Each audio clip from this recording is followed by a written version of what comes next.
The blue planet called Kepler 442b was dying. Its crystal cities were breaking apart under heavy attack. Fire fell from the sky like rain. Admiral Veltar stood in what was left of his command center and watched his world burn. The Korthak Empire had come like a plague. Their ships moved through space like living things. They ate entire worlds and grew stronger. The Zephyrians had fought them for 3 months. They used their best energy weapons and their strongest shields. Nothing worked. "Sir, we lost contact with the outer colonies," said Lieutenant Zexhai. His forearms shook as he worked at his broken console. "The enemy fleet now has over 2,000 ships." Veltar felt his heart sink. 2,000 ships. His people had maybe 50 ships left that could still fight. The Korthak learned from every battle. Every weapon the Zephyrians used, the enemy found a way to stop it. Their ships could change their armor. They could absorb energy weapons. They grew stronger with each fight. The Admiral looked at his datapad. There was one last hope. The humans had just joined the Galactic Council. Most alien races thought humans were primitive. They had only learned to travel between stars a few years ago. But Veltar had studied their history. What he found scared him and gave him hope at the same time. Humans had fought wars for thousands of years. They killed each other with terrible weapons. They never gave up. They never stopped fighting until they won or died. Other races called this savage behavior. Veltar thought it might be exactly what they needed. "Open a channel to Earth," Veltar ordered. "Tell them we need help. Tell them we need all the help they can give us." The message traveled through space faster than light. It reached Earth's Space Command Center in a few hours. General Jack Porter read the message 3 times. Then he called an emergency meeting. "The Zephyrians want us to send ships," said Admiral Kate Sullivan. She was in charge of Earth's Space Navy. "The problem is we only have 47 ships, ready for deep space combat." "Against 2,000 enemy ships?" General Rick Barnes laughed, but it was not a happy sound. "That is not a battle. That is suicide." Porter studied the data the aliens had sent. The Korthak fought like a swarm of insects. They used huge numbers of ships and technology that could adapt to any weapon. They had never fought humans before. "Get the fleet ready," Porter decided. "All ships that can fight. We are going to help them." "Sir," Admiral Sullivan said carefully, "our ships are not like theirs. We do not have energy weapons or shields that can change. Our ships are old-fashioned." Porter smiled, but it was a cold smile. "No, we do not have their fancy weapons, but we have something they have never seen before." The other officers waited for him to explain. "We have guns that shoot bullets. We have bombs that explode. We have missiles that blow up when they hit. Something. Simple weapons. Weapons that work the same way every time." General Barnes frowned. "Sir, those are primitive weapons compared to what the aliens use." "Exactly," Porter said. "The enemy learns how to stop advanced weapons, but how do you stop a big explosion? How do you adapt to getting hit by a chunk of metal moving at high speed? You cannot. You either survive or you die." Admiral Sullivan began to understand. "You want to fight high technology with low technology." "I want to fight smart enemies with dumb weapons," Porter corrected. "The Korthak think they are clever because they can adapt to anything. Let us see them adapt to a nuclear bomb." The word spread through Earth's military. 47 ships against an empire that had conquered 3 star systems. The odds were terrible, but humans had faced terrible odds before. Captain Lisa Chen commanded the battleship called Fury. She looked at her crew and saw determination in their faces. They knew this might be a one-way trip. They knew they were probably going to die. But they also knew that if they did nothing, an entire alien race would be wiped out. "Load all missile tubes with nuclear warheads," she ordered. "Fill the railguns with tungsten slugs. If we are going to do this, we are going to do it right." On the destroyer called Viper, Captain Steve Wilson checked his weapons. His ship carried more explosives than some planets used in their entire military. "Boys," he told his crew, "we are about to show the galaxy why you do not mess with Earth." Dr. Amy Foster worked on the science ship Newton. She was not a soldier, but she understood weapons better than almost anyone. The beautiful thing about our approach, she told her team, is that it is so simple. You cannot outsmart a nuclear explosion. You cannot adapt to a piece of metal hitting you at incredible speed. Physics is physics. As the human fleet prepared to leave Earth, they received another message from the Zephyrians. Admiral Veltar appeared on their screens. He looked tired and afraid. Human fleet, we are grateful that you answered our call, but I must warn you, the Korthak numbers have grown to over 2,500 ships. They have learned to counter every weapon we have used against them. Commander Chen leaned forward. Admiral, have they ever fought nuclear weapons? Have they seen kinetic projectiles, chemical explosives? The alien looked confused. Chemical weapons? No, these are very old technologies. No civilized race has used such simple methods for thousands of years. Then they are about to learn something new, Chen replied. The human ships left Earth orbit and headed for Kepler 442b. They were not the fastest ships in the galaxy. They were not the most advanced, but they carried something that no other race used anymore. They carried weapons that could not be reasoned with, could not be adapted to, could not be stopped by clever technology. They carried the simple, brutal tools that had made humans the dominant species on their world. Now they would see if those same tools could work in space. As the fleet traveled toward the dying world, General Porter sent one last message to his ships. Remember why we are doing this. An entire race is about to be destroyed. They asked for help and we said yes. We may be outnumbered 50-1. We may be using old weapons against new technology. But we are human. We do not give up. We do not surrender. We fight until we win or until we die. Today we show the galaxy what humans can do. The fleet flew on through the darkness, carrying Earth's answer to a desperate plea for help. The human fleet that left Earth 3 days later looked different from every other warship in the galaxy. While alien races built smooth, beautiful ships with curved lines, human ships looked like flying boxes covered in weapons. They had sharp angles and armor plates. They bristled with missile tubes and gun barrels. Commander Lisa Chen stood on the bridge of her battleship Fury and looked at her fleet through the windows. 47 ships against an empire that had conquered 3 star systems. The numbers were insane. But humans had done insane things before and won. "Ma'am, message coming in from the command ship," said Lieutenant Dan Murphy. Her communications officer. General Porter's weathered face appeared on the main screen. He looked like an old soldier who had seen too many wars. "All ships, this is Atlas Command. You have all read the battle plans. The Korthak can adapt to energy weapons and shield technology. They have never seen our way of fighting." Captain Steve Wilson of the destroyer Viper spoke up over the radio. "Sir, are we really betting everything on the idea that they do not know how to handle explosives and bullets?" "That is exactly what we are betting on, Captain," Porter replied. "Every human ship is loaded with nuclear missiles, kinetic weapons, and regular explosives. Things that do not adapt, they just destroy." Dr. Amy Foster worked on the research ship Newton. Her job was to study weapons and make them better. She pulled up charts on her computer screen. "The beauty is in how simple it is," she told her team. "You cannot adapt to a nuclear bomb. You cannot build shields against a tungsten rod moving. At 3% of light speed, you either live through the hit or you die."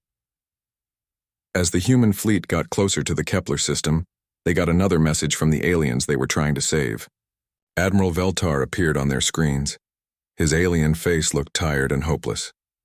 "Human fleet, we are grateful that you came to help us. But I must tell you something important. The Korthak fleet now has over 2,500 ships. Our computers show that they have learned to stop every weapon we have used against them." Commander Chen leaned toward her screen. "Admiral Veltar, have they ever faced nuclear fusion bombs? Bullets fired at incredible speed? Chemical explosives?" The alien looked puzzled. "Chemical explosives? No, these are very old technologies. No spacefaring race has used such primitive methods for thousands of years." "Then they are about to get a very painful lesson," Chen replied. The human ships spread out as they approached the enemy.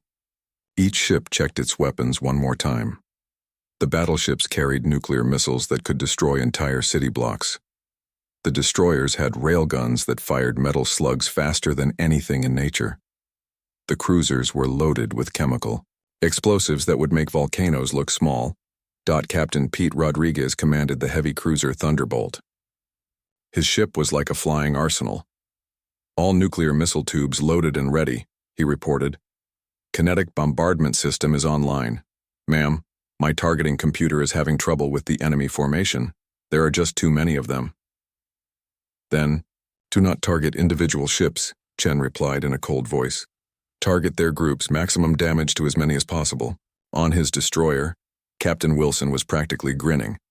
His ship carried enough firepower to level a mountain. Boys, he told his crew, we are about to show these aliens why humans survived on a death world for 200,000 years. The human approach to warfare was different from anything the galaxy had seen. Other races tried to be clever. They built weapons that could think and adapt. They made shields that could learn and change. Everything was about being smarter than the enemy. Humans took a different approach. They built weapons that were too simple to be outsmarted. A nuclear bomb did not think. It just exploded. A bullet did not adapt. It just hit whatever was in front of it. A chemical explosive did not learn. It just blew up everything nearby. Dr. Foster monitored her instruments as they got closer to the battle zone.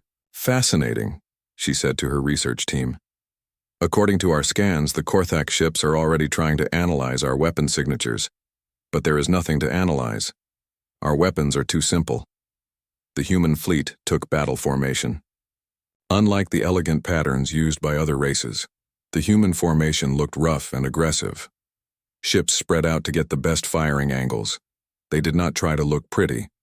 They tried to kill as many enemies as possible as quickly as possible. Admiral Veltar watched from his damaged command center on the planet below. He had seen many space battles in his long career. He had watched his own ships fight bravely against impossible odds. But he had never seen anything like what the humans were preparing to do. Sir, said Lieutenant Zexhai, the human ships are not following standard battle procedures. Their formation is unchaotic. No, Veltar said slowly. It is not chaotic. It is something else. Something we have never seen before. General Porter's voice crackled over the radio to all human ships. Remember, people, we are not here to win a fair fight. We are here to save a civilization. Use every weapon you have. Show no mercy. The enemy has shown none to these people.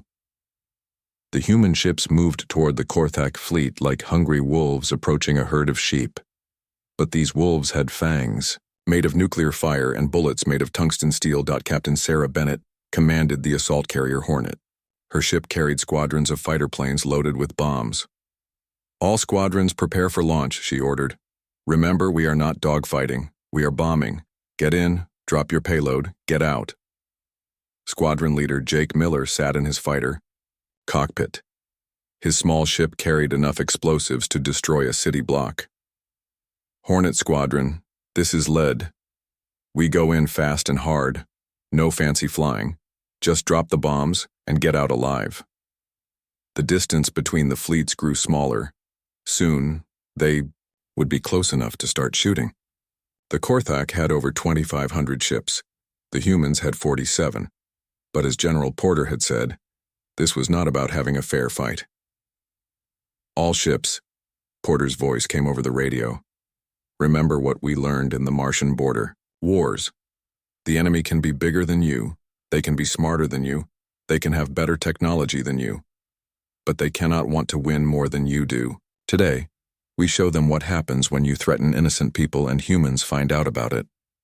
The human fleet prepared to engage an enemy that had never lost a major battle. But the enemy had never fought humans before.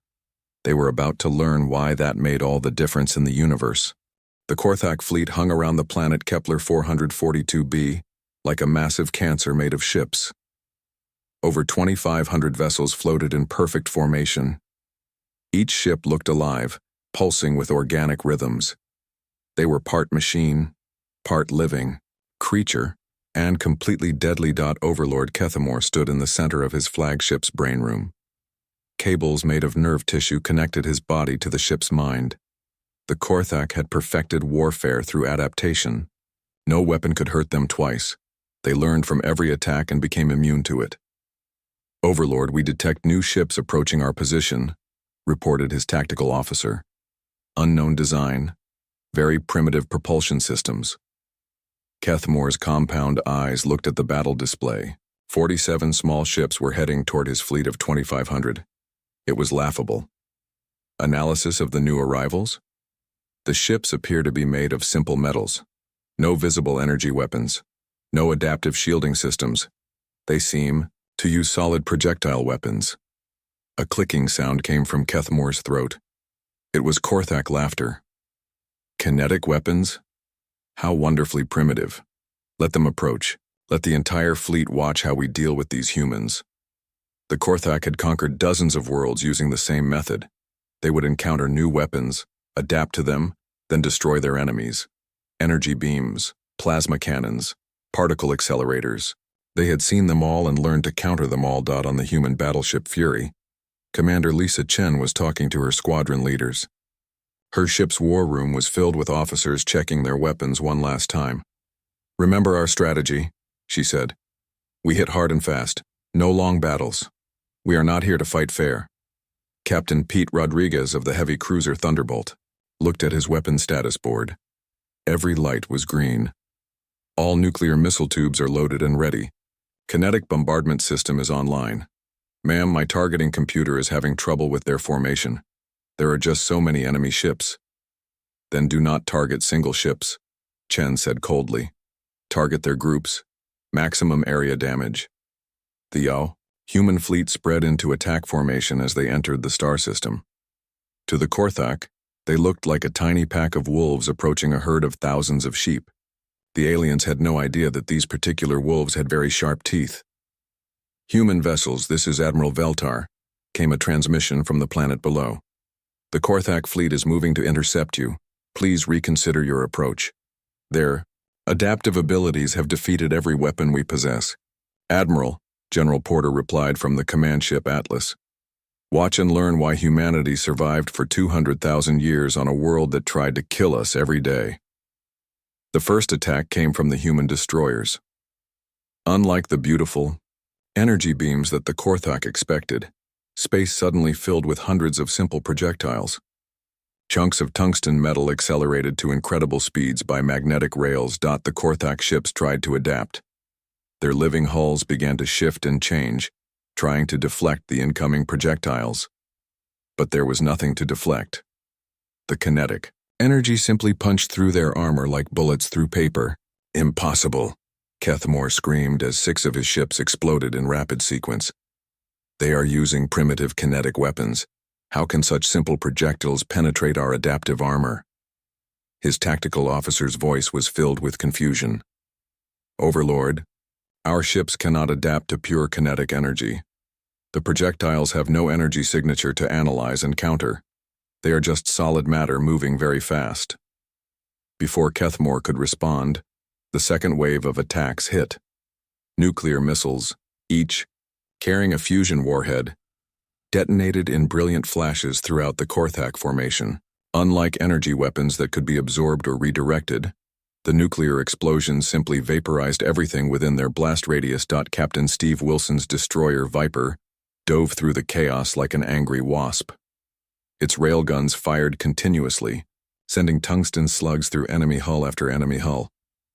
This is like shooting fish in a barrel, he reported over the radio. They keep trying to adapt to solid projectiles. You cannot adapt to getting hit by a freight train. The Korthak fleet, which had seemed so mighty just minutes before, began to break apart. Ships that had never been seriously damaged found themselves with massive holes in their hulls. Vessels that could adapt to any energy weapon were being destroyed by weapons so simple that there was nothing to adapt to. All ships, press the attack, Commander Chen ordered. Do not give them time to regroup. Squadron leader Jake Miller's fighter bomber screamed through the enemy formation. His small ship carried conventional explosives, chemical bombs that were older than spaceflight itself. Hornet Squadron, bombing run. Remember, we are not trying to be clever. We are trying to blow things up. The human fighters dove through the Korthak fleet like wasps through a picnic. Each fighter carried enough high explosives to level several city blocks. They did not engage in fancy aerial combat.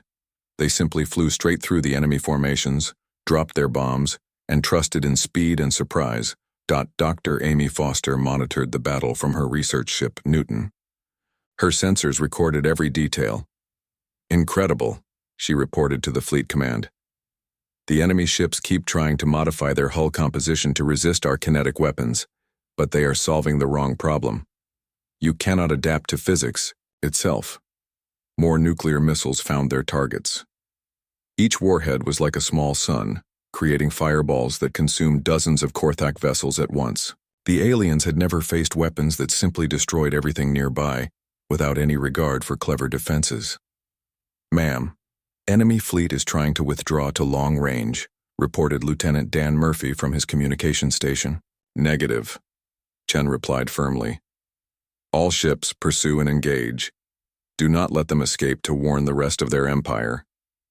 The human fleet pressed forward like a pack of hunting wolves that had tasted blood. Captain Sarah Bennett's assault carrier, Hornet, launched wave after wave of bombers. Each squadron carried tons of chemical explosives, weapons so primitive that most galactic civilizations had forgotten they existed. Overlord Kethmore watched in growing horror as his magnificent fleet was systematically destroyed. These humans were not fighting like civilized beings. They were not using elegant energy weapons or sophisticated defense systems. They were using brute force and simple destruction. "How are they doing this?" he demanded of his officers. "Our ships have adaptive capabilities beyond any species we have encountered."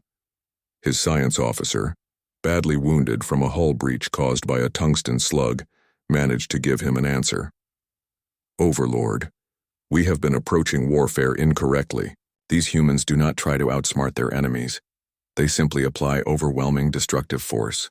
Our adaptations are useless against basic physics." As another nuclear warhead detonated near the flagship, Kethmore finally understood. The humans were not trying to beat Korthak technology with better technology.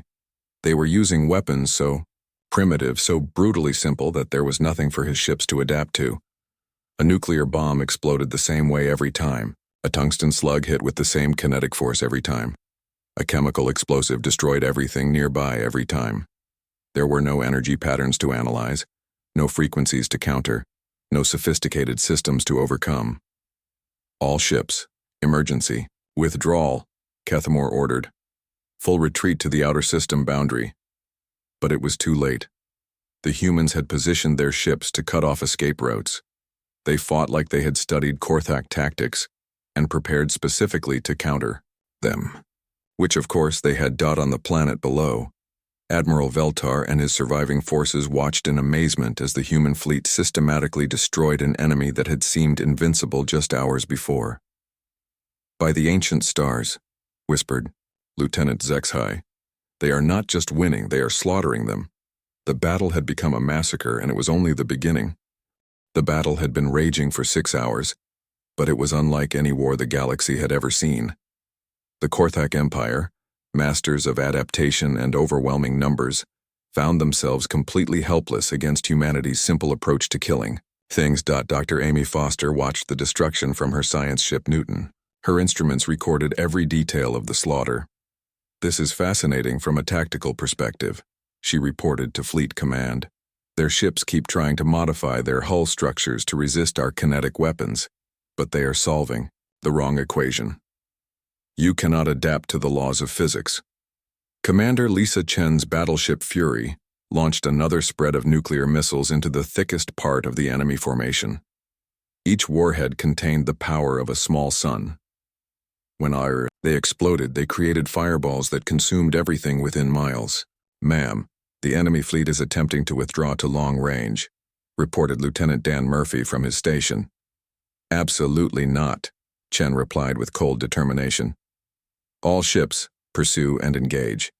We do not let any of them escape to warn their empire about our capabilities." The human fleet pressed forward like a pack of wolves that had cornered their prey. There would be no mercy today. The Korthak had shown no mercy to the peaceful Zephyrians. Now they would learn what happened when humans decided someone needed to die. Captain Sarah Bennett commanded the assault carrier Hornet. Her ship had already launched 6 squadrons of fighter bombers, and she was preparing to launch more. All remaining squadrons prepare for immediate launch. Target the largest enemy vessels.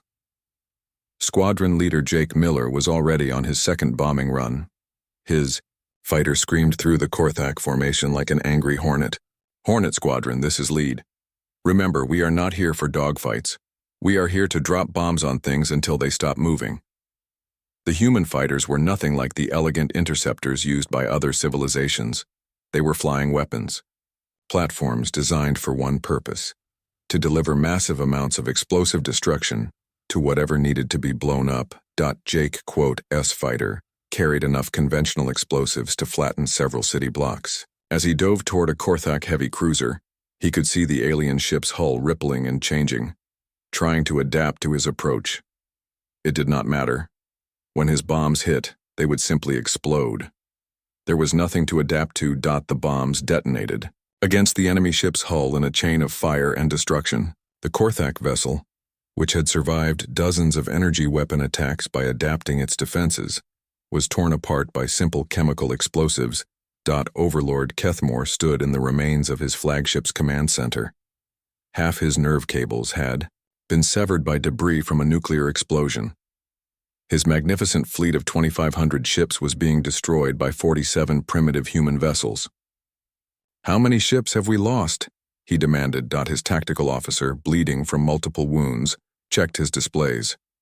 "Over 1,800 vessels destroyed, Overlord. The humans show no signs of slowing their attack." 1,800 ships. Kethmore's mind reeled. In 6 hours, these primitive mammals had destroyed more Korthak vessels than the last 3 wars combined. And they were using weapons that belonged in a museum. "Our adaptive systems," he said desperately. "Why are they not working?"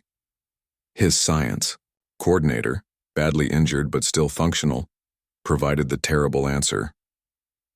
"Overlord, we have spent centuries perfecting our ability to counter sophisticated weapons. But these humans are not using sophisticated weapons. They are using the most basic destructive forces in the universe." As if to prove his point, another spread of human nuclear missiles detonated nearby.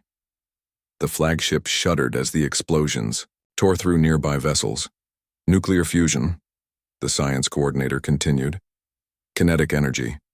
Chemical combustion. These are not weapons that can be countered by adaptation. They are fundamental forces of nature."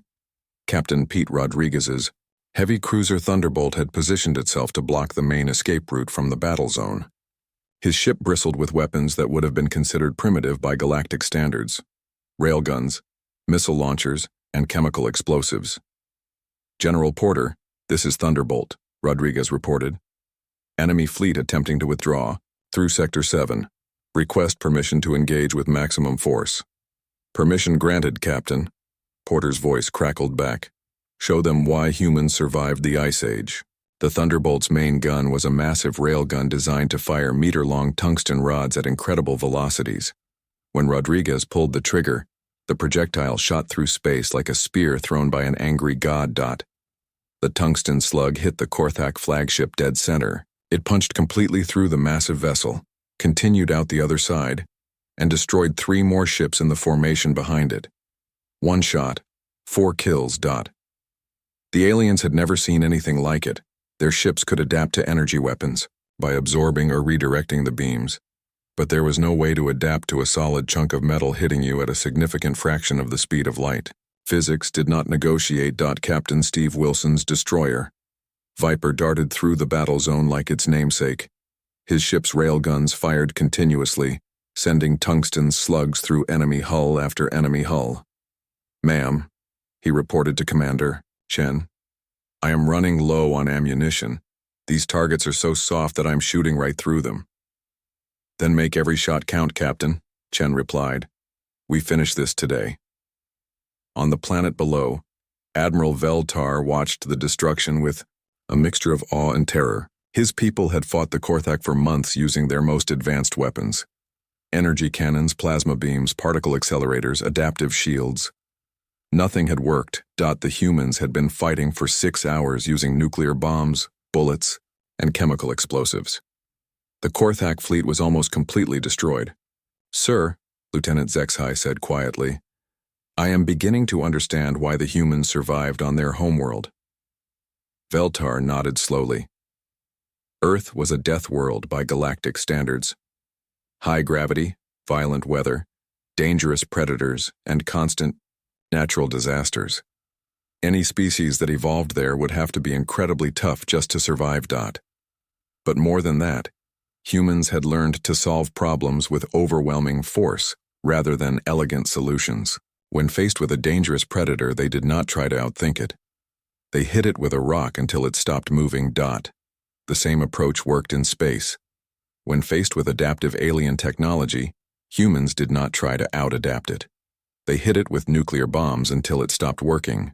"All human vessels, this is General Porter," came the transmission from the human command ship. "Enemy resistance is collapsing. Continue the attack until no hostile vessels remain in the system." The last organized Korthak formations were breaking apart. Ships that had dominated entire star systems were fleeing in panic from human destroyers.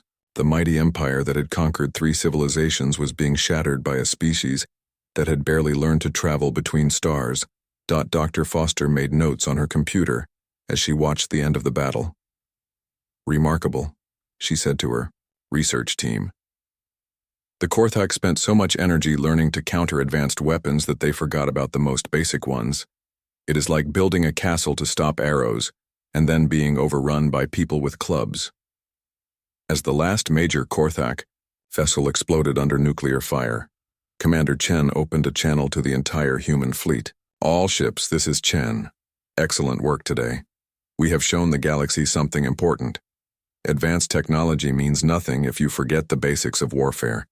Sometimes the oldest ways are still the best ways." The Battle of Kepler 442 was almost over. Of 2,500 Korthak ships, fewer than 100 remained, and they were fleeing toward the edge of the star system as fast as their engines could carry them. The humans had lost exactly 3 ships, with minimal casualties. The galaxy was about to learn a new truth about humanity. They were not the most advanced species or the most elegant or the most sophisticated. But when peaceful people called for help, humans became something far more dangerous than any technological marvel. They became the fangs that could shatter entire fleets. The Battle of Kepler 442 ended with the complete destruction of the Korthak invasion fleet. Of 2,500 enemy ships that had arrived to destroy a world, fewer than 50 escaped into hyperspace. The human fleet of 47 vessels had lost only 3 ships with minimal casualties. As the last enemy vessels fled the star system, General Jack Porter addressed both his fleet and the alien survivors on the planet below. "This is General Porter to all friendly forces. The immediate threat has been eliminated. The planet Kepler 442 is now secure." Admiral Veltar's response came immediately from the surface. His voice shook with emotions that humans could barely understand. "General Porter, we cannot find words to express our gratitude. Your species has saved not just our world but our entire civilization. How did you accomplish what our most advanced weapons could not?" Commander Lisa Chen answered the question from her battleship Fury. "Admiral, your technology is very impressive. Energy weapons, adaptive systems, elegant solutions to complex problems. But sometimes the best answer to a complex problem is a simple one. The Korthak spent so much time learning to adapt to fancy weapons that they forgot about basic physics." Dr. Amy Foster added her scientific analysis. "The Korthak approach to warfare assumed that all species would use increasingly sophisticated technology. They never met a species that chose crude but effective methods on purpose. The results of the Humber battle sent shockwaves throughout the galaxy. Within days, ships from dozens of civilizations arrived at Earth. Everyone wanted to understand how such a primitive species had accomplished what their advanced fleets could not. Captain Steve Wilson found himself being interviewed by reporters from the Galactic News Network. A journalist with 6 arms and purple skin asked him to explain human military tactics. Wilson scratched his head and thought for a moment. "Well, It is like this. They kept trying to solve the problem of getting shot with fancy engineering. We solved the problem of shooting them by using bigger guns. The explanation was so simple that most alien civilizations had trouble believing it. Their military academies taught complex theories about adaptive warfare and technological superiority. Humans just built weapons that exploded and pointed them at things they wanted to destroy. The Korthak Empire, having suffered their first major defeat in centuries, tried desperately to adapt their strategy. They developed new armor designed to resist kinetic weapons. They created energy absorption systems meant to handle nuclear explosions. They built shields that could theoretically deflect solid projectiles. None of it mattered. Over the following months, human fleets appeared wherever the Korthak tried to expand their territory. The results were always the same. Nuclear missiles that could not be outsmarted. Kinetic weapons that followed the laws of physics. Chemical explosives that simply destroyed whatever they touched. The Korthak found themselves facing an enemy that refused to play by the galaxy's established rules of civilized warfare. Other species used elegant energy weapons and sophisticated defense systems. Humans used the same weapons their ancestors had used to hunt mammoths and fight world wars. Captain Pete Rodriguez became famous after a battle near the Proxima system. His heavy cruiser Thunderbolt had faced down an entire Korthak battle group, using nothing but railguns and nuclear missiles. When asked how he felt about the victory, he simply said, "They brought science fiction weapons to a physics fight." Within a year, the mighty Korthak Empire had collapsed completely. Their survivors fled to the outer rim of the galaxy, as far from human space as they could get. Other aggressive species took careful note and decided that human space was not a place they wanted to visit. The peaceful civilizations of the galaxy, however, had a very different reaction. Diplomatic missions arrived at Earth almost daily. Everyone wanted to sign mutual defense treaties with the species that had done the impossible. The Zephyrian homeworld recovered quickly with human assistance. Admiral Veltar personally oversaw the construction of a massive memorial to commemorate the battle. During the dedication ceremony, he spoke to a crowd that included representatives from dozens of worlds. "When we sent our desperate plea for help, we expected to receive ships and soldiers," Veltar said. "Instead, Earth sent us something far more terrifying. They sent humans who understood that the purpose of war is not to be clever or elegant. The purpose of war is to win." General Porter attended the ceremony as the guest of honor. A reporter asked him what message the victory sent to potential enemies of humanity's allies. His response became legendary throughout the galaxy. "The message is very simple. When peaceful civilizations cry for help, Earth does not send diplomats or negotiators. We send Fangs, and our Fangs do not think, do not hesitate, and do not stop until the threat is completely eliminated. Any species thinking about testing that principle is welcome to try." As human patrol fleets began protecting the major trade routes and defending peaceful worlds, a new saying emerged among spacefaring species.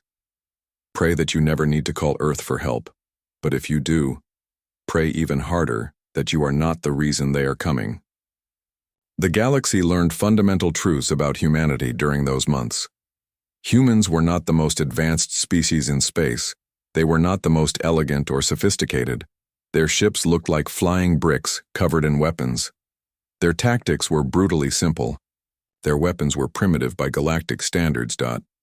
But when innocent lives were at stake, when peaceful civilizations faced extinction, humans became something far more dangerous than any technological marvel. They became predators from a death world, armed with weapons that could not be reasoned with or adapted to. Captain Sarah Bennett's assault carrier, Hornet, became a symbol of human military power. Her ship and its squadrons of bomb-carrying fighters had destroyed over 300 enemy vessels during the various battles that followed. Kepler 442. When asked about her success, she said, "We do not try to outsmart our enemies. We just drop bigger bombs on them until they stop moving." The approach worked. Human fleets, though small in number, became the most feared military force in the galaxy, not because they were technologically superior, but because they understood something that other species had forgotten. Sometimes the oldest solutions were still the best solutions. Sometimes crude weapons worked better than elegant ones. Sometimes the best way to solve a complex problem was to hit it with something very large that exploded. Dr. Foster published research papers that became required reading in military academies across the galaxy. Her work explained why human weapons were so effective against adaptive technology. The answer was simple. You cannot adapt to fundamental forces of nature. Nuclear fusion released the same amount of energy every time. Kinetic weapons transferred the same momentum every time.